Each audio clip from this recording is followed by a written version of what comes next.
In December 1977, ABBA released their fifth album, ABBA the Album.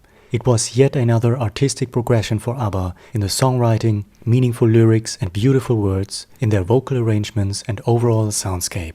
But it all happened 1 year before ABBA's own Polar Music Studio opened. So where exactly did it all happen? Where did ABBA's music come to life in 1977? This video brings us to the main recording studio for this album and also to a place far off, an almost exotic location.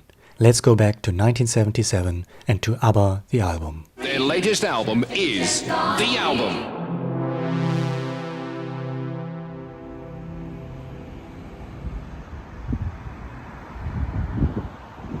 Here we are at Bohus Music Studio.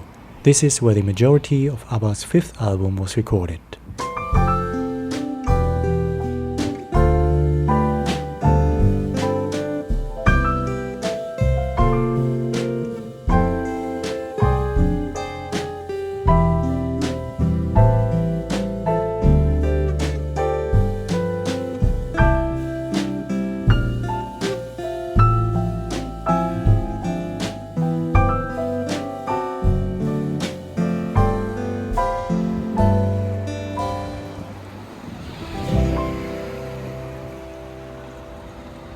Bohus Music Studio was fairly large with superb acoustics and impressive equipment.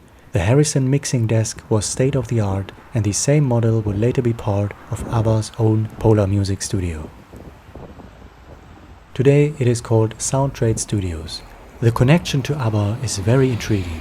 The studio was opened in 1974 by Marcus Österdahl, one of Sweden's top arrangers. In 1963, Marcus and his band, the Telsstars, toured Sweden together with the Beatles. Most intriguingly, he also crossed paths with the future members of ABBA.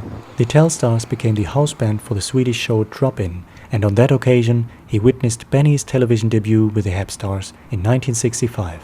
Marcus was unimpressed and called them uneducated musicians who just made a lot of noise.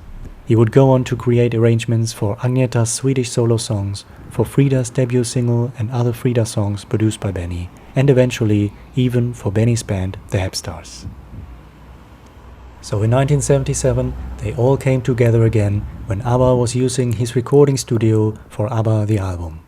But once again, ABBA had problems with just not getting enough studio time. So towards the end of sessions for ABBA the Album, they moved to a small town on the west coast of Sweden and spent 1 week at Bohus Studio. This studio was inconspicuously located in the middle of nowhere in an industrial area inside a 2-story brick building. But it was one of Sweden's most modern and meticulously constructed recording studios. It offered ABBA a place to actually live for the week and even more so, peace and quiet. In one of the few TV reports of ABBA in 1977, Björn and Benny are visited in this studio and play back a preview of their next single, an early mix of The Name of the Game.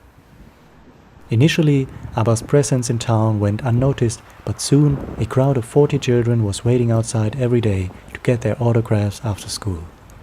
The owners of the studio were also impressed with ABBA's humble behavior. The studio had an employed maid for bedrooms, dishes and cooking, and yet one day Frida was caught in the kitchen drying the dishes. "Frida, you don't have to do that, but I feel like doing it." The week at Bohus Studio was mostly used for overdubs and mixing. Agneta was heavily pregnant and remained home in Stockholm. By that time, ABBA's fantasy of their very own state-of-the-art recording studio was starting to take shape, and their dream came true in 1978 with their Polar Music Studio. Next time, we will bring together a chronological rundown of ABBA's recording studios through the years, with exciting stories, beautiful insights, a celebration of ABBA's music and personalities. Today's video was kind of a preview just for you. This will be part of our big video coming up. I hope you enjoyed today's sneak preview, our historic visit to 1977. Let me know your thoughts in the comments below. Alright, until then, hej då!